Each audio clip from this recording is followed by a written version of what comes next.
ሰላም ጤና ይስጥልን ተመልካቾቻችን እንደምን ዋላችሁ እንደምን አመሻችሁ ከአንከር ሚዲያ ዝግጅት ክፍል ያከብረው ሰላምታችንን እናቀርባለን በእለታዊ ርዕሰ ጉዳዮች ላይ አተኩረን መረጃ የምናቀብልበትና በአንዳንዶቹ ላይ ሰፋ አድርገን የምንወያይበት የአንከር የመረጃ ክፍለ ጊዜ ይዘን ቀርበናል የተለያዩ አካላት ሪፖርቶችን እያወጡ ይገኛሉ ሮይተርስ በራሱ የተለያዩ የመረጃ ምንጮች ያደረገውን ምርመራ አስመልክቶ አንድ ሰፋ ያለ ዝርዝር ሪፖርት አውጥቷል የኢትዮጵያ የሰብአዊ መብቶች ኮሚሽን እንደዚሁ በኦሮሚያ ክልል ላለፉት 2 ዓመታት የተደረጉ ግድያዎችን መሰወሮችን አፈናዎችን በተመለከተ እንደዚሁ ሪፖርት አውጥቷል የፊታችን ሰኞ አምነስቲ ኢንተርናሽናል የምራዊውን በተመለከተ ሪፖርት ሊያወጣ መዘጋጀቱንም እንደዚሁ አስታውቋል እስቲ መስፍን ከኢትዮጵያ የሰብአዊ መብቶች ኮሚሽን ሪፖርት እንነሳ ምንድነው ሪፖርቱ ያለው በኦሮሚያ ክልል ባለፉት 2 ዓመታት ውስጥ የተፈጸሙ ግድያዎችን በተለያዩ ኃይሎች ነው በመንግስትና በተለያዩ ኢመደበኛ በሆኑ ታጣቂዎች የተፈጸሙ ነው ይላል ስለዚህ ምንድነው ሰብአዊ መብት ኮሚሽኑ ሪፖርት የሚለው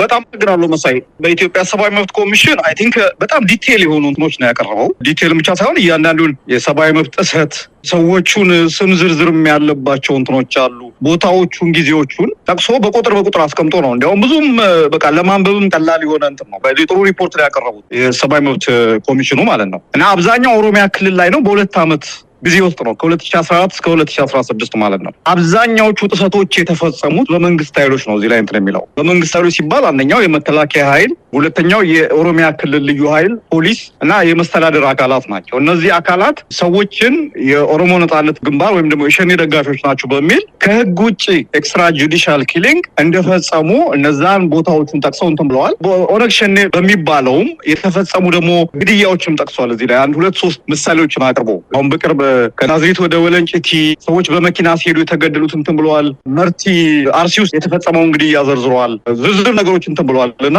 ከአማራ ክልል ጋር አዋሳኝ የሆኑ አካባቢዎች ላይም የተፈጸሙት ግድያዎች እንትን ብለዋልና በጣም ሰፊ ነው ይሄም ለታሪክ ለመረጃ የሚቀርብ እንትን የቀረቡት መረጃዎች መከላከል የማይቻሉ ናቸው አሁን መንግስት እነዚህ መረጃዎች እንደዚህ አይደሉም ብሎ ሊከላከላቸው በማይችልባቸው መንገዶች ነው እንትን ያቀረበው ወደ 159 ሰዎች ጉዳዩ ጋር ከተፈጸመው ሰብአዊ ጥሰት ጋር ቀጥታ ግንኙነት ያላቸው ሰዎችን ኢንተርቪው አድርጎ ነው እንትን ያደረገው በጣም ሰፊ የሚባል ጥናት አድርጎ ነው እንትን ያደረገውና በጣም ብዙ እንትን አለው እርግጠኛ ነኝ እንግዲህ በሚቀጥሉት ቀናት ውስጥ የውጭውም የውስጡም ሀገር ሚዲያዎች እየተቀባበሉ ይሄ ነገር በጣም ያጮሁታል የሚል እንትን አለኝና በመንግስት ላይም ትልቅ ተጽዕኖ ይኖረዋል ሁለተኛው እንግዲህ ሰኞ ነው የሚጠበቀው አምነስቲ ኢንተርናሽናል እንደዚሁ በአማራ ክልል ውስጥ የተፈጸመ ኤክስትራ ጁዲሻል ኪሊንግ ወይም ደግሞ ህገወጥ ከህግ ውጪ የሆነ ግድያ የሚል አምነስቲ ኢንተርናሽናል ሰኞ ሪፖርት ሪሊዝ ያደርጋል ዝርዝሩን አላየነው ባጭር ይሄን መግለጫ ነው ያየነውና ባህር ዳር ብሎ ስፔሲፊካሊ ቦታውን ገልጿል እርግጠኛ ነኝ የመራዊውንም ግድያ ይጨምራል ብዬ አስባለሁ እና ትልቅ እንትን ነው የመራዊው ጭፍጨፋ እንዲሁ ዝም ብሎ ተዳፍኖ እንዳይቀርና ምንም በዓለም አቀፍ ደረጃ ተመዝግቦ እንዲቀርና ይሄ ነገር የኢትዮጵያ መንግስት በንጹሃን አማሮች ላይ እየፈጸመ ያለው ወንጀል በዚህ ደረጃ ተዘግቦ እንዲቀር መረጃ ይሆናል እንግዲህ ሲወጣ የምናየው ነው ሰኞ ምናልባት መስፍን ከዚህ ከመራዊ ጋር በተያዘ ዛሬም ያሉትን ነገሮች እንዲሁ መጥቀስ ለሚገባ ነው ዛሬ 2 ቦታዎች ላይ የድሮን ጥቃት ተፈጽሞ በርካታ ሰዎች መገደላቸውን የሚገልጽ ሪፖርት ደርሶናል እንግዲህ ይሄንንም በደንብ የምናጣራው ይሆናል በጣም ከባድ የሆነ ጥቃት የተፈጸመ መሆኑን ነው የሰማነው በተለይ በሰከላዋ ግሽ አባይ ከተማ በምዕራብ ጎጃም ዞን የሰከላ ወረዳ ዋና ከተማ በሆነችው ማለት ነው ለገበያ በወጡ ንጹሃን ወገኖች ላይ ነው የአብይ አህመድ ስርዓት በድሮን እንዲመቱ ያደረገው በርካታ ሰዎች መገደላቸው ታውቋል ምናልባትም ከሰሞኑም በቡሬ ዳሞት በቲሊሊ በሰከላ በኮር እና በሌሎች አካባቢዎችም የድሮን ጥቃት ሊኖር እንደሚችል እየተገለጸ ነው በመኪና መጓዝን ጨምሮ ስብሰባ ማካሄድ በጋራ ስራ መስራት እቀባ እንዲደረግበት ጥሪ እየተደረገ ነው መስፍን በጣም ብዙ የድሮን ጥቃቶች በአማራ ክልል እየተፈጸመ መሆኑን የሚያሳይ ነው እንግዲህ ወደ ሌላኛው ሪፖርት እንሂድ የሮይተርስ ዘገባ ነው የሮይተርስ ዘገባ በርካታ ጉዳዮችን አንስቷል በኦሮሚያ ክልል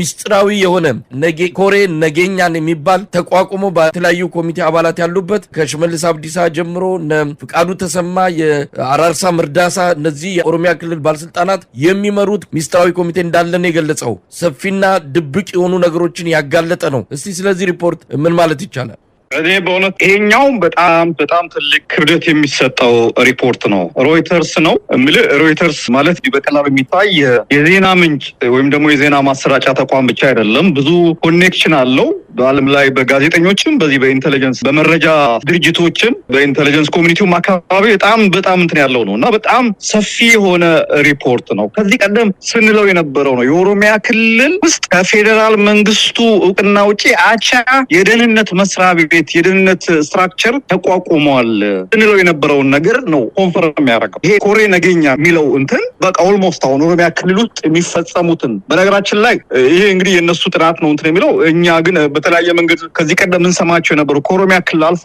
አዲስ አበባ፣ አማራ ክልል ጭምር የሚፈጸሙ ግድያዎችን፣ አፈናዎችን የሚፈጽም ተቋም ነው ይሄ ኮሬ ነገኛ የሚባለው። የኦሮሞ ብልጽግና ወሳኝ ሰዎች የምትላቸው የአብይ አህመድ ቀጥተኛ አሽከሮች ማለት የሚለውን ነገር አብይ አህመድን ስልጣን ለማስቀጠል ማንኛውም መስዋዕትነት ለመክፈል ዝግጁ የሆኑት እነ ሽመልስ አብዲሳ፣ አራርሳ መርዳሳ፣ የኦሮሚያ ክልል ፖሊስ ኮሚሽነር አወሎ አብዲ፣ ፍቃዱ ተሰማ እነዚህ ሰዎች ቀጥታ ተሳትፎ ፍርድ ቤት ራሱ በነፃ የሚለቅ አለጥፋታቸው ተይዘው ፍርድ ቤት ቀርቦ ፍርድ ቤት በነፃ የሚለቃቸውን ሰዎች እነዚህ ሰዎች ከፍርድ ቤት ትዕዛዝ ውጪ በእስር የሚያቆዩ እና እንዲያውም የፍርድ ቤት ተቋማት ፍርድ ቤቶችን ዳኞችን ጭምር በማስፈራራት በኦሮሚያ ክልል ውስጥ በተለይ በሚያስተዳድሩ ክልል ውስጥ ከፍተኛ የሆነ የህግ ጥሰት ወይም ደግሞ በህግ ስራ ላይ እንቅፋት እንደሆኑ የሚገልጽ እንትን ነውና በጣም አደገኛ አፋኝ የሆነ ድርጅት አፋኝ የሆነ ሴክሬቲቭ የሆነ ልክ ጀስታፖ የሚባል አሁን የናዚ ጀርመኒ አይነት ነገር ማለት ነው። ወይም ደግሞ ስታሲ የሚባል የዚህ የምዕራብ ጀርመን የደህንነት እንትን በቃ እነዚህ የድብቅ የአፈና ተቋማት ማለት ነው እና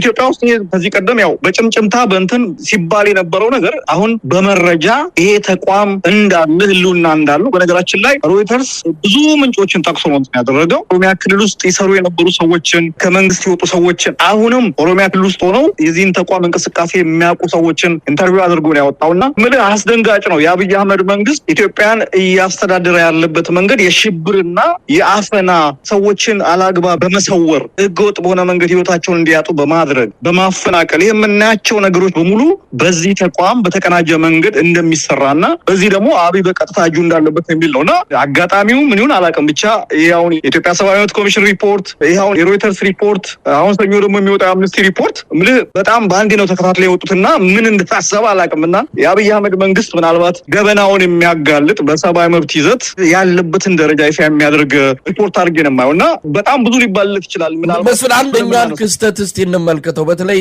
የክረዩ አባቶች የተገደሉበትን ሂደቱን በደንብ ነው በሮይተርስ ዘገባ ላይ የተመለከተው። በዚህ ላይ እነማን እንደተሳተፉ እነማን ስልክ ደውለው እነዚህን ሰዎች ይዘናል ሲባሉ አይ ግደሏቸው አንዳቸውም እንዳያመልጡ ብሎ ትዕዛዝ የሰጠው አወሉ አብዱን ጨምሮ የኦሮሚያ አሁን የደህንነት ኃላፊ የሆኑት አቶ አራርሳ መርዳሳ፣ ሽመልስ አብዲሳ እነዚህ አካላት በዚህ በከረዩ ጭፍጨፋ በቀጥተኛ ሁኔታ ትዕዛዝ የሰጡ መሆናቸውን በዘገባው ተመልክቷል። ይሄ ደግሞ ለአብይ አህመድ ሪፖርት ተደርጎለታል። አብይ አህመድ ይህንን በቅርበት እንደሚያውቀውና ሪፖርት እንደተደረገለት በዘገባው ላይ ተመልክቷል። ከረዮቹ መገደላቸውን አስመልክቶ በወቅቱ የኦሮሞ ነጻነት ግንባር ወይም ሸኔ ነው የገደላቸው ብሎ የመንግስት መገናኛ ብዙሃን መግለጹንም የሚታወስ ነው። ምናልባት መስፍን እንዲህ አይነቱ ነገር ገድሎ በሌላ ማሳበብንም ማላከክንም ጭምር ያጋለጠበት ሪፖርት ነው ያወጣው የሮይተርስ። በጣም ሪፖርቱን ዲቴል ያነበብኩትና አንዳቸውንም እንዳታስቀሯቸው ነው። 16 ሰዎች ናቸው የከረዩ አባገዳ መሪዎች ማለት ነው።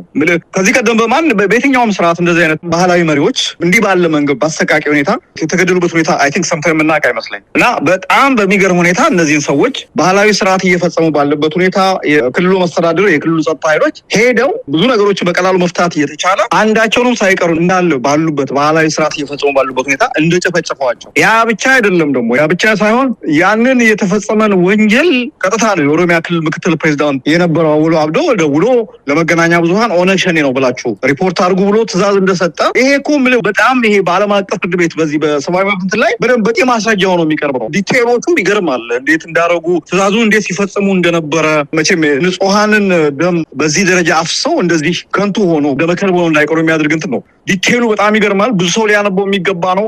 ይሄ በደንብ ሊሰራበት የሚገባ ነገር ነውና እነዚህ ሰዎች እጃቸው በደም የጨቀየ ነው። ታዬ ደንዳ እውነት እንዳለው ማለት ነው። እነዚህ ሰዎች እጃቸው በደም የጨቀየ ጨካኞች ኢቭን ለራሱ ስልጣን ላይ ለመቆየት ለራሱ ለኦሮሞ የማይመለሱ መሆናቸውን የሚያሳይ ነው። ለዚህ ነው ማለት ስልጣን ላይ ለመቆየት ስልጣን ላይ ለማድረግ ለራሱ ለኦሮሞ የማይመለሱ ጨካኞች መሆናቸው ነው። የባህል መሪዎች ታጣቂዎች አይደሉም፣ ምንትኖች አይደሉም እና በእነሱ ላይ እንደዚህ የሚፈጽሙበት ሁኔታ እውነት ብዙ ነገር የሚባልለት ነው። እንግዲህ አሁን ይሄ ሪፖርት ከወጡ በኋላ በርካታ ናቸው። ምናልባት የአብይ አህመድ አገዛዝ ምላሽ ምን ሊሆን ይችላል? ባለፈው የምዕራዊን አስመልክቶ ከና አሜሪካ የምዕራብ ሀገራት ጭምር የወጣውን ሪፖርት በማጣጣል ምርመራ ለማድረግ የአጣሪ ኮሚሽኑ ማለትም የአስቸኳይ ጊዜ አዋጅ መርማሪ ቦርዱ ነው የሚያጣራው የሚል ምላሽ ሰጥቷል። አሁን ምናልባት ምን ሊያደርግ ይችላል? ከዚህ በተጨማሪ እነዚህ ነገሮች በተደጋጋሚ እየተከሰቱ ነው። አሁንም አልተቋረጠም የድሮን ጥቃት በኦሮሚያም በአማራ ክልልም። ይሄ ነገር በቀጣይ ምን ሊያሳየን ይችላል? እነዚህ ምዕራብ ሀገራት የተቀናጀ የማዕቀብ እርምጃ ሊወስዱ ይችላሉ? ምን ልናይ እንችላለን በቀጣይ? ይመስለኛል አሁን ዝም ብዬ እንትኑ ሳየው አሁን የሮይተርስንም የአምነስቲንም የሰብአዊ መብት ኮሚሽንም እንትን ሳየው ይሄ ምዕራቡ ሀገር ምናልባት ይህን ነገር ማጮህ የፈለገበት ምክንያት ያለ ይመስለኛል። ኢትዮጵያ ውስጥ አብይ አህመድ ስልጣን ላይ እስካለ ድረስ ኢትዮጵያ ውስጥ የፖለቲካ ቀውስ፣ የሰብአዊ መብት ጥሰት፣ የኢኮኖሚ ችግር ምናምን በቃ ኖርማል ኮመን ነው። ይሄ ሰውዬ ሀገሩን መምራት አልቻለም የሚል እንትን ያለ ይመስለኛል። አሁን ያለውን ሪፖርት ተከትሎ ምናልባት ምዕራባውያኖች ይሄ ነገር እንዲጣራ ይሄ ነገር ካልተጣራ የያዝናቸው በተለይ በኢኮኖሚ እርዳታ በተለያዩ ድጋፎች የሚሰጡ ነገሮችን አንሰጥም ብለው ቅድመ ሁኔታ ሊያቀርቡ የሚችሉበት ሁኔታ ሊኖር ይችላል። ሁለተኛ እነዚህ ስማቸው የተጠቀሱ ሰዎች ምርመራ ሊደረግባቸው ለፍርድ እንዲቀርቡ አስገዳጅ ሁኔታ ውስጥ ሊከቱ ይችላሉ። ሌሎችም ከዚህም ያለፉ ነገሮች ሊያደርጉ ይችላሉ። በመንግስት በኩል ምንድን ነው የሚጠበቀው? መንግስት አንደኛው ይሄ ኮምፕሊትሊ ወደ ክህደት ወይም ደግሞ ዲናያል ይሄ ነገር አላደረግንም የተሳሳተ መረጃ ነው ብሎ ነገሩን ወደ ማጣጣልና ሌላ አይነት ነገር ውስጥ ሊገባ ይችላል። በጣም እንትን ካለ የራሱን አጣሪ ኮሚሽን አቋቁሜ አጣሪቼ ያገኘሁት መረጃ ይሄ ነው፣ ስለዚህ ይሄ እናንተ የምትሉት ሐሰት ነው ብሎ ነገሩን የማድበስበስ ሁኔታ ውስጥ ሊገባ ይችላል።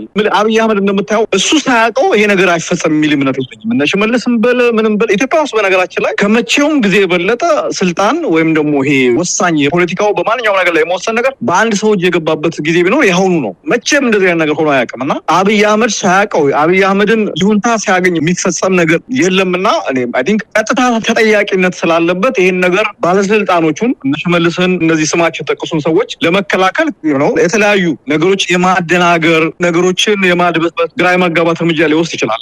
የድሮን ጥቃቶቹ ምናምኖች ቅድም ያነሳው በተለይ አማራ ክልል የምድር ውጊያው ተስፋ ማስቆረጡን ነው የሚያሳየው። በምድር መከላከያው ውጊያውን አለመቻሉ፣ መከላከያው በምድር ላይ በሚካሄዱ ውጊያ ውጤት ማግኘት ባለመቻሉ በቃ ድሮን ብቸኛ አማራጭ ተደርጎ ድሮኑም እኮ ብዙ ነገሮች አሉ። ድሮን ብዙ ቴክኖሎጂ አለው፣ የካሜራ ቴክኖሎጂ አለው አለው። ዝም ብለህ ሄደህ የምጥለው ሳይሆን 2-3 ጊዜ ሰርቪላንስ አድርገህ በተከታታይ እዛ ቦታ ላይ ጥናት አድርገህ የምትለው ነው እንጂ ዝም ብለህ ሄደህ የምትመለሰው ነገር አይደለም እና ግን አሁን የሰማናቸው የድሮን ጥቃት ሪፖርቶች ኦልሞስት 99.9% ማለት ይቻላል ሲቪሊያን ንጹሃን ላይ ያነጣጠሩ ናቸው። የሰሜን ሸዋውን ስናየው አሁን ያለፈው ከተወሰነ ወራት በፊት ወሎ ውስጥ ደቡብ ወሎ ውስጥ አማራ ሳይንት አካባቢ የተፈጸመውን ስናየው፣ ጎጃም ውስጥ የተፈጸሙትን ስናያቸው፣ አብዛኛው ፍኖተ ሰላም ሌሎችም አካባቢ የተፈጸሙትን ስናያቸው ንጹሃን ላይ ያነጣጠሩ ናቸው እና ቴክኖሎጂንም በደንብ አያያዙ የሚያወቁበት አይመስለኝም እና እነዚህ ነገሮች መፈጸማቸው አይቀርም። ግን ምንድነው በዚህ ባለው በህዝብ መነሳሳት ላይ የሚቀይሩት ወይም ደግሞ ሚዛን ማዛባት እንትናቸው ወይም ደግሞ ይሄ ጌም ቼንጀር አይደል? ምንድነው ያው የሰዎችን ህይወት ንጹሃን ሰዎች ሊጠፉ ይችላሉ። እንግዲህ ጥንቃቄ ማድረግ ነው። የድሮን ጥቃቶች መፈጸማቸው የማይቀር ከሆነ ህብረተሰቡ ይሄ ተሰብስቦ የሚቆምባቸው አካባቢዎች በተለይ ቤተ እምነቶች፣ የንግድ ቦታዎች፣ እነዚህ የበዓላት ቦታዎች ምናምኖች አካባቢዎች ላይ እነሱን አቮይድ ማድረግ ከነሱ አካባቢ መቅረት እንትን የሚለው እና ይሄ ነው ማለት የሚቻለው። ምሬ ወዳጆ የምስራቅ አማራ ፋኖ አዛዥ፣ በጣም ነው የማመሰግነው። ጥያቄን በዚህ ልጀምር። የአማራ ህዝብ ትግል በአሁኑ ሰዓት ምን ደረጃ ላይ ይገኛል? ያው እንግዲህ የአማራ ህዝብ የሚበጀውና የማይበጀውን በዚህ 5-6 ዓመት እየተከተለ የመጣቸው ያያቸው ብዙ ነገሮች አሉና ከነዛም ተመረናን ብሎ ወደፊት የተሻለ ነገር ላይ የሚደርስበትን ጊዜ እየተከተለ ካልሄደ እውነት ለመናገር በዚህ ዘመን እንግዲህ ያው እንዳያችሁት ከሌላ ጠላት ጋር ተዋግተን ሙተንም አናቅም። ያው ራስ በራሳችን እየተባላን ነው እዚህ ደረጃ ላይ እየደረስነውና እንዲያኮራናን ብለን ሙላው የኢትዮጵያ ህዝብ አጨብጭቦ ያስገባው መሪ በሚሊዮኖች ህይወት የተሰዋበት ሬሳ ሳናወጣ ቁስለኛ ሳይወጣ በየቦታው ጅብ በልቶት የቀረበት ሁኔታ የተመለከትነው ነገም የሁላችን ነጣ ፈንታ ይኸው ነው የሚለው ነው። ኑሮም ህይወት ማስጠልቶና ወደዚህ ወደ መረረ ትግል አንድ ቀን እረፍት ሳናገኝ ለ3 ዓመት ከዓመት ወደ ዓመት ይሻላል ብለን በተጓዝንበት ጊዜ አይታ 3ኛ ዓመት ነው። እንዳውም እኛ የመጀመሪያው የህግ ማስከበር ተብሎ የመጀመሪያው ትግል 3ቱም ጊዜ ህወሓት ትግል በእኛ ላይ አድርጎ ነው ያለፈው። ያለፈው አሁን ላይ ለአራተኛ ጊዜ ነው ማለት ነው። ስለዚህ ይሄ ሁሉ መከራ ባለፈበት ጊዜ መንግስት እንደ የወደመን ሀገር ሲክስ ሲገነባ ነው የምናውቀው እንጂ መልሶ ከጦርነት ላይ ጦርነት ሲደራረብ አይተንም አናውቅም። ግን የመጨረሻው እድሉ በቃ መሞት ካልቀረ ታግሎ የሚበጀውን መንግስት መምረጥና ታግሎ በቃ በደሙ ሞት ካልቀረ ታግሎ የሚሞትበት መንገድና ነፃነት አውጥቶ ለቀሪው ትውልድ የሚሰጥበት መንገድ ካልመጣ አማራጭ የለም ብዬ ነው የማስበው። እኔና ጓዶቼ ያዝነው አመለካከት ማለት ነው። እንደ ዋርካው እንግዲህ ይሄ ትግል ከተጀመረ በተለይ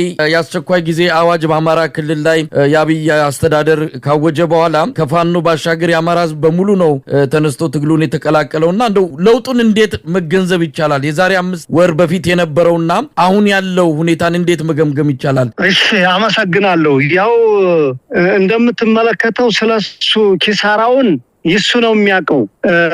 ምንም ትንሽ ናቸው 5 ናቸው ለሰራዊቱ እየተነገረው እኛ ጋር ግጭት ሲፈጥር በነበረበት ጊዜ ትንሽ ናቸው ይላል። ገብቶ ምን አይነት ኪሳራ እየገጠመው እንደነበረ እኛ አካባቢ ላይ ሰሜኑ አካባቢ ላይ ቢያንስ እንደው ወር ከወር መድፍና ዙ23 ሞርተር በማያባራ ጊዜ ነው ሲያዘንበው የሚኖረው። የሚገርም ነገር ካሉት ጊዜዎች 2 ቀን 3 ቀን እንደው ረፍት ብትኖር ከሳምንቷ 2 ቀን ሳትተኮስ ብትቀር ሌላው 5ቷ 6ቷ ቀን ያው በውጊያ ላይ ነው የኖረውና የሱ ኪሳራ ያውቀዋል በቃ ምን እንደከሰረ ማለት ነው። የኛን ውጤት ድል ግን ምንም የደረስንበትን ደረጃ አንድ ነፃ ውጪ በቃኝ ከፋይ ብለህ ስትወጣ ስንት ጊዜ እንደምትጨርስ ስንት ዋጋ እንደሚያስከፍል እንደ የትግል ሁኔታ እናንተ ታውቁታላችሁ። ከጎረቤት ሀገር ድሮ ወያኔን እየታገለ በነበረበት ጊዜ ከጎረቤት ሀገር ሄዶ ነው ትግል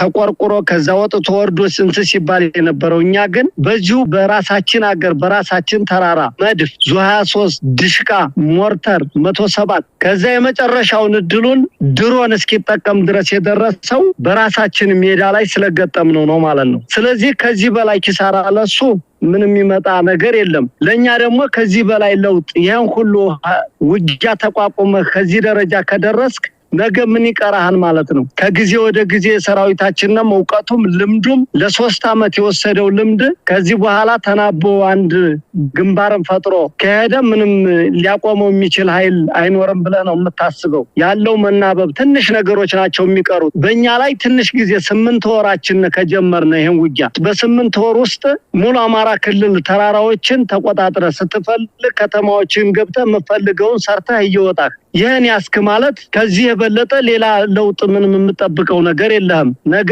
2 አመት ከወር እየጨመረ ሲሄድ የት ላይ ልደርስ እንደምትችል ይሄ ለኛ ትልቅ ውጤት እንደሆነ እናቀዋለና የገመገምነውም ቁጭ ብለን ያመጣነውንም ለውጥ በዚህ ልክ ነው ማለት ነው።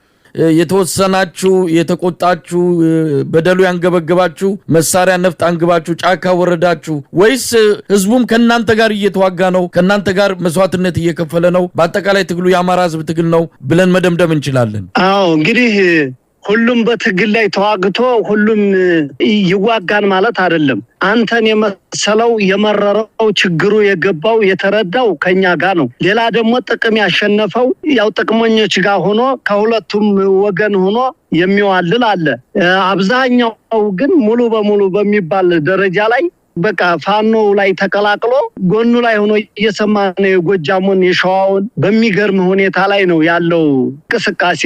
ግን ትንሽ ጊዜ ነው ህዝቡ ካንተ ጋር የሚቆመው ትንሽ ጊዜ ነው። ካንተ የሚመዝናቸው ሚዛኖች ይኖሩታል። ያንን ሚዛን እስኪጠብቅ ድረስ እንጂ የህዝብ በዚህ ዘመን እኮ ጥቁር ያለበሰ የለም እኮ መሳይ፣ ያልተገረፈ ያልተሰቃየ የለም። በዚህ ሰዓት የራብ አለንጋ የማይገረፍ የለም። ድርቅ ነው አሁን ሀገራችን ዘንድሮ ግማሽ የሰሜኑ ክፍል በአብዛኛው ድርቅ ነው። ስለዚህ ምን አምሮት ቁጭላን ቁጭ ቢልም ከቤቱ በጅምላ በድሮን እየተመታ ነው። በመድፍ እንኑር አንኑር ሳያቅ ዝም ብለ ፈልገህ ምታ ተብሎ የሚወረወር መድፍ በጣም የሚገርም ነው የሚያጠፋው ማህበረሰብ። ያንን በወሰካ በእንጨት አስሮ 30 ኪሎ ሜትር ይዞ ወደ ከተማ በሚገባበት ጊዜ ፋኖ ነው አይገባም አትታከምም እየተባለ ነው ያለው። ይሄ ለኛ እየጠቀመን ነው። ህዝባችን ቢንገላታም ቢሰቃይም ትግል ደግሞ ሳትንገላታ ዋጋ ሳትከፍል ነፃነት አታገኝምና ያው ግድ ነው። ሌላው ትግሉ የአማራ ትግል ብቻ አይደለም። አማራ ላይ የመጀመሪያ የደረሰው ህሎና እንደ ህሎና ተደራለ ተስተካክለ ቢያንስ ህሎና ትግል ነው። አሁን ለጊዜው ገፋ ያደረከ ስትሄድ ደግሞ ማንኛውም ብሔር ብሔረሰብ ጋር ኢትዮጵያውያን ወዳዶች ጋር የተገፋው ቡድን እየተቀላቀለ ይችን ሀገር እንደ ሀገር ልትገነባት የምትችለው አማራ ድሮም የብቻዬ ብሎ አያውቅም። ወደፊትም የብቻዬ የሚልም ቁመናም የለንም። የተገፋው ብሔር ጋር ማንኛውም ብሔር ጋር ነገ ይችን ሀገር እኩል በጋራ እንገነባታለን ብለን ነው የትግላችን ዓላማና እንቅስቃሴ። ግን መጀመሪያኛ እኩል ማንኛውም ብሔር ጋር ቆመህ መታገል የምትችለው መጀመሪያ ሞትህ ሲቆም ነው። እኛ የመኖርና ያለመኖር ነው አሁን ትግላችን እየተደረገብን ያለ። በአንድ ጊዜ መሳይ አዲስ አበባ 50,000 ህዝብ ጥርግርግ ብሎ ሜዳ ላይ አልወደቀም እንዴ? የኦሮሚያው መታረድ፣ የሰው ልጅ በቢላ አንገቱን ቆርጠህ ማረድ፣ እስከ ነፍሱ በጎማ አስረህ ማቃጠል ያነተውስ አታስታውስም እንዴ? ዛሬ ስንት አመት ነው? 20 ልጆች ነው ወደ 20 ምናምን አይሲስ ነው ማነው ቦኮ ሃራም ነው የት በረሃ ነው አርዷቸው የኢትዮጵያ ህዝብ ብሎ ያለቀሰው ለነዛ ለ30 ሰዎች እዚህ በአንድ ቀን 500 ሰው 1300 400 እያለ ድምጥ የሚሆናቸው አጥተው ታፍነው የታረደ የለም እንዴ? በማንነቱ ጉዳይ የታረደ የማጽዳት ስራ አልተሰራም እንዴ? ተሰርቷን እኮ። ስለዚህ ይሄን የማስቆም ስራ ይተበቅብሃል መጀመሪያ እየታገልክ። ከዛ በኋላ ገፋ ያደረከ ስትሄድ ማንኛውም ሀገር ወዳድ ኢትዮጵያውያን ጋር ይችን ሀገር በጋራ ገንብተህ የምትኖርበትን ህይወት ትቀጥላለህ። የብቻዬ ብለህ ብትኖር ነገ አንተም መሰለም ከፋይ ብሎ መውጣቱ ስለማይቀር በዚህ መንገድ አማራ ተገንብቶ ማያቅም። ይሄን እንገነባለን ብለን የምንነሳበት መንገድ የለምና እኩል ማንኛውም ብሔር ብሔረሰቦች ጋራ የተገፋው ቡድን እየተቀላቀለና እንድንታገል ፍላጎታችን ነው። አሉ ደግሞ እየታገሉ ነው ከኛ ጋር በቅርብ በሚዲያ የምናወጣለት የኢትዮጵያ ህዝብ ያገኘዋን ያኔ ሊረዳ ይችላል። እየሰራን ነው ስራችንን እኛ በሚገባ ማለት ነው። እንግዲህ ዋርካው ነገር ግን ሰሞኑን የኤታ ማጆር ሹም ፊልድ ማርሻል ብርሃኑ ጁላ እንደዚሁም የአማራ ክልል መንግስት መግለጫ ሰጥተዋል፣ ቃለ መጠይቅም ሰጥተዋል። ፊልድ ማርሻሉ የአማራ ክልል 7 ቀን የሰጣችሁ መሳሪያችሁን አስረክባችሁ ወደ ሰላማዊ ህይወት እንድትገቡ የ7 ቀን ጊዜ ገደብ ሰጥቷል። ፊልድ ማርሻሉም ፋኖ የሚባል ተመቷል፣ ወደ ቆላ ወርዷል፣ አሁን የመለቃቀምና አንዳንዱን መምታት ስራ ነው፣ ከዚህ በኋላ ምንም ህልውና የለውም ብለዋል። እንደው ምላሽ ካላችሁ ለአማራ ክልል ባለስልጣናት የምትሉት ነገር አለ? መስተካከልም ካለበት ተናግሬ ያለሁኝ መማረክ የሚያውቀው መማረክ የሚችለው የሱ ሰራዊት ነው። እንደለመደው ያው ወደዛው የራሱን ሰራዊት ማርኮ ይወስድ ከሆነ ይቻላል። መማረክ የለመደባቸው በእነሱ ነው። የነሱ የሚማረኩበትን ጊዜ ይጠብቁ። የአማራ ክልል ብልጽግና ሆዴድ ማርኮት የታወቀ ነው። የኛን ፕሬዝዳንታችንን እኮ ማርከው ወስደው ነው ይችም ብለህ ተናገር ተብሎ በተናገረ በሳምንቱ ብዙም ምቃብት አለኝ ልዩ ኃይሌን ይዤ ፋኖን ይዤ ሚኒሻዬን ይዤ ሀገሬን እጠብቃለሁ አስከብራለሁ ሲል በሳምንት ነው ወዲያው አንጠልጥለው ወስደው ማርከው እዛው አፍርስ ተብሎ በተሰጠቀጭን ትዕዛዝ አማራ ልዩ ኃይልን አፍርሶ ብኩን እንዲሆን ያደረገው ጓደኞቹን አስረድቶ ሳይጨርስ በየሜዳው ወደቀውን ጓዱን እንኳን ጥሙን ሰብስቦ ወደ አንድ ቦታ ላይ ሳይቀብር ቢያንስ በዚህ ደረጃ በትኖ የጨው ዘር አድርጎታል። ስንት ዋጋ የከፈለው ልዩ ኃይል በዚህ ግባ በዚህ ውጣ እያለ አብሪ ያደረገ እንዳላረገፈው ሁሉ ማለት ነው። ስለዚህ ይሄን አድርጎ ተክሶ ሳያበቃ ምን እንዳደረገ ያውቁታል።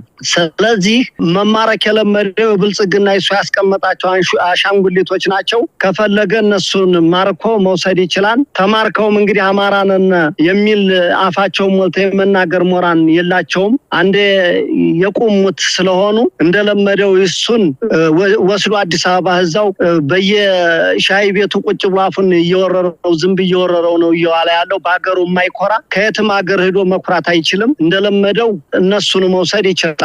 እሱኛን እንለቃቅመዋለን አስበው ነበር። እነሱ ሞክረው ነበር። የሳምንት ስራ ነው የ3 ቀን ስራ ነው ብሎ ነበር። እኛንን ያፈረስናቸው። እንዳውም እነሱን እንተዋወቃለን እኛና እነሱ ምንም ችግር የለውም። ስለዚህ ወደፊት ይሱም አለ ይቀጥላል እኛም እንቀጥላለን ትግሉ ገና ተጀመረ እንጂ አልተቋጨም በጋራ የምንመለከተው ይሆናል እኛ ይብልጽግና ለመሆኑ አለ የለም ብለህ የምታስብበት ሰዓት ላይ ነው ቀሪውም ሞቱን ቁጭ ብሎ የሚጠባበቅ ነው ሌላውም ሁለት ልባ ሆኖ ቁጭ ብሎ ያለበት ነው ሌላው ቃጁ ደም የነካና ተስፋ የቆረጠም አዲስ አበባ ላይ ነው ገብቶ ቁጭ ብሎ ያለው ስለዚህ ማንን ነው ግባ ብሎ አስገብቶ እጅ የሚያሰጥ ከመጀመሪያ በክብራችን መቀመጥ ማነክቶናል ጥለን መቀመጥ እንችል ነበር እኮ እኛ ትግሉ ስለገባን ነው መሳይ ወደዚህ ትግል የገባ ነው በግንባር ላይ ብዙ ነገርን አሳልፈን ስለሆነ ይሄን ያማራ ትግል ዙረን እንደገና የጀመርነው ትግሉ ያልገባው ሊያታልል ይችላል ትግሉ የገባው ግን ሊታለልበት የሚችል አንድ መንገድ የለም ሌላው የሚነሳው እንግዲህ የአማራ ህዝብ ትግል ወደ አንድነት አልተሰባሰበም ሰሞኑንም የታድሶ ኮሚሽነሩ አምባሳደር ተሾመ ቶጋ ፋኖ ጋር ለመደራደር መንግስት ቢፈልግ እንኳን አንድ ወጥ የሆነ እዝ የለውም የተበታተነ ኃይል ነው ያለው ይላል ይሄ መሆኑ ጉዳት እንዳለው በተለያየ መልኩም ይገለጻል ግን እዚህ ላይ ምን ማለት ይቻላል እንደው ትግሉን መሰብሰብ አለመቻሉ ያስከፈለው ዋጋ አለ ብላችሁ ታምናላችሁ አዎ ትክክል ነው እንግዲህ በትግል ምንጊዜም በማንኛውም ዓለም ባንዳ አይጠፋም አለ ባንዳ አይጠፋም አለ ይሄን የመረረው አማራ ካለ ይሄን የሰማ የመረረው ፋኖ ካለ ይሄን ሰምቶ ለጠላትም ሲል ለአማራ ነጻነትም ሲል ጋንድ መምጣቱ እየመጣ ነው እውነተኛ ታጋዩ ነጥሮ እየመጣ ነው ወደፊትም ይመጣን ችግር የለም እነሱ ተልኮ የሰጡትና አንዳንዱ የተልከሰከሰ ተስፋ ቢስም ምንጊዜም አይመረውም የራሱ የሆነ ስራና ጥቅም ፈላጊ ከሆነ ምንም ልታመጣው ማትችልም እስከመቼውም አብረህ ከትግሉ ጋራ እየጸዳ እንደሚሄደው እያጸዳው የምትሄድበት መንገድ ቅርብ ነው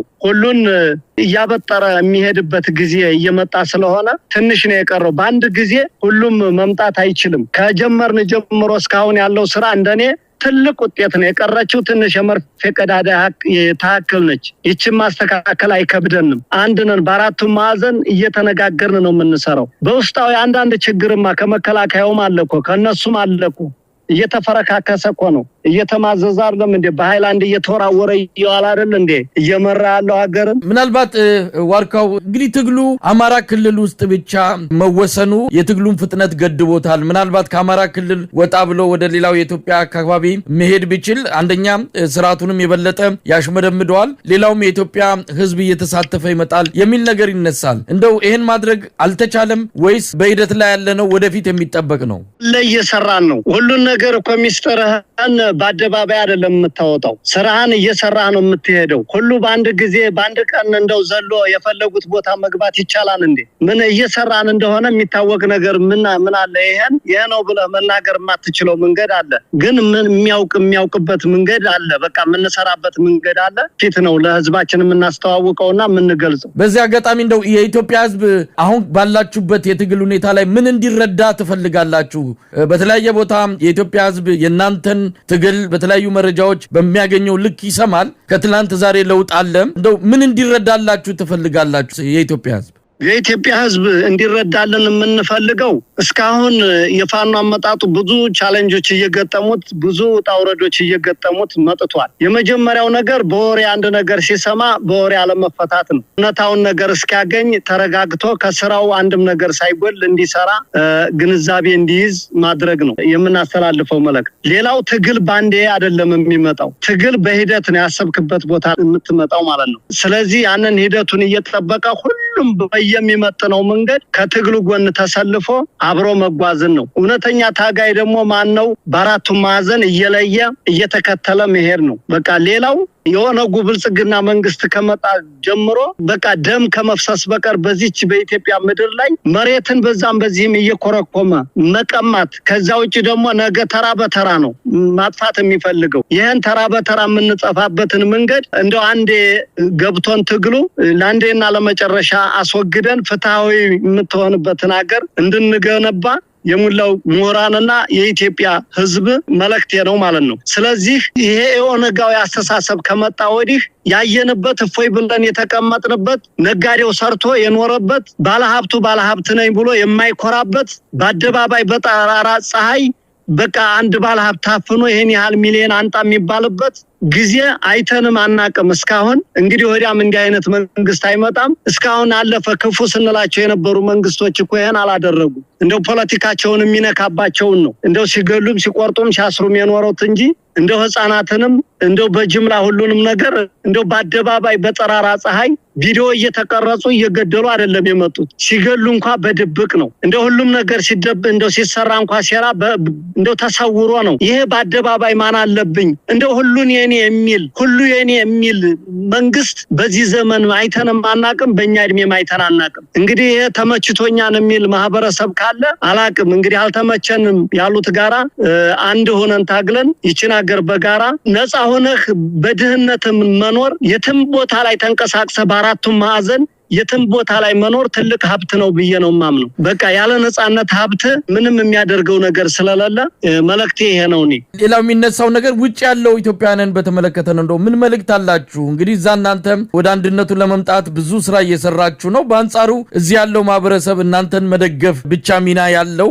ነገር ግን ተከፋፍሎ ያለበት ሁኔታ ነው የሚስተዋለው ለእናንተ በበቂ ሁኔታ በዲፕሎማሲም በፋይናንስም ድጋፍ ለማድረግ በሚያስችል የተባበረ ቁመና ላይ አይደለም ያለው እንደው ለዚህ ምን አስተያየት አለ ዋርካው አንዳንዶች ያው የመንግስቱም ተከፋዮች የሆኑ ጥቅመኞች ይኖራሉ እንደዛ አይነቱ ነው በመሃል እየገባ ሊፈረካከሰው የሚችለው ሁሉም በሂደት አንድ የሆነ እየመጣ ነፃነት ያማረው ህዝብ ካለ ከውጭ ያለውም አንድ ሲሆን ገንዘቡ ሰብሰብ አድርጎ ወደሚጥልበት ቦታ ላይ ለይቶ ሲያውቅ ከዚህም ያለው አንድ የሚሆነው በውጭም ያለው አንድ ሲሆን እዚህም ያለው አንድ ሲሆን ነው ተናቦ ለትግልም ነገ የሚበጀው ማለት ነው ስለዚህ እኛ የአማራ ፋኖ በአራቱ ማዕዘን ኢንቨስት አድርጎበታል ማንኛውም የአማራ ህዝብ በውጭ ሀገር የሚኖረው በተለይ አታግሎናል እንዳታገለን ደግሞ ፍሬውን ማየት ከፈለገ እንደ የራሱንም በውጭ ያው ፍትሃዊ በሆነ ሀገር ብዙ ዲሞክራሲ አለ የሚሉት ሀገር ላይ ነው ያሉት ቢያንስ ሰብሰብ ይያለ ወደ አንድ የሚመጣበትን መንገድ በደንብ ከመጣ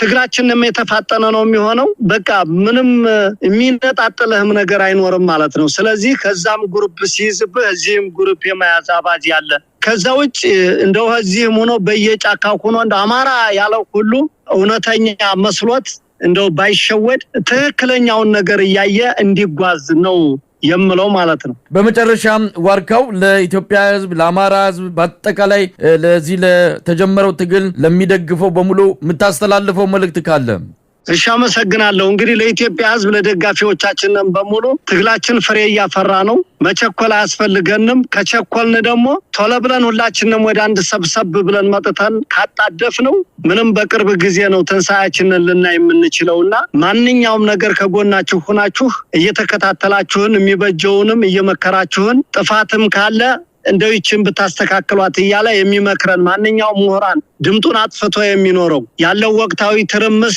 እንደው አልተመቸኝም ብሎ እንኳን ዝም ቢል ያገር ጉዳይ ነውና እንደው ማንኛውም ሰው ቀናዊ ምክሩን እንዲለግሰን እንፈልጋለን ሌላ ያጠፉን ከፋፋዮቻችን ደግሞ የኔ ትብጅልን የኔ ትመረልን እኔ ላብካው እኔ ልጋግረው የሚሉት ደግሞ ቢያንስ ልቦና ቢሰጣቸው እኛ እየከፈልን ያለነው ደም ነው ህይወት ነው እየከፈልን ያለነው እነሱ ቁጭ ብሎ በሚዲያ ያምርልናን ብሎ አንዳንድ እንደው ብዙ የተሳሳተ መረጃ የሚሰጡ ይሱ አይበጅም ነው እነሱ በርሚል ሙሉ ውሸት ይዘው ሲያቀርቡ እኛ ደግሞ ጎተራ የሚሞላ እውነት አለነ መሬት ላይ ስለዚህ የኔ ትመር የምትለው ነገር አያምርምና ሁላችንም እንደ ያለንን ነገር ተገስ ብለን ይዘን የታረደውን ጭቁኑን ህዝብ በአማራነታቸው በየእስር ቤቱ የተወረወሩ ወንድሞቻችን ብዙ ባለሀብቶች ንብረታቸው ተቃጥሎ ንብረታቸው ተገፎ ቁጭ ብለው አሻግረው ያዩ ያሉ በየማጎሪያ ቤቱ በረሃ እየበላቸው በአገራቸው እንኳን ወገን ቤተሰብ እንዳይጠይቃቸው በማያውቁት በረሃ ወስደው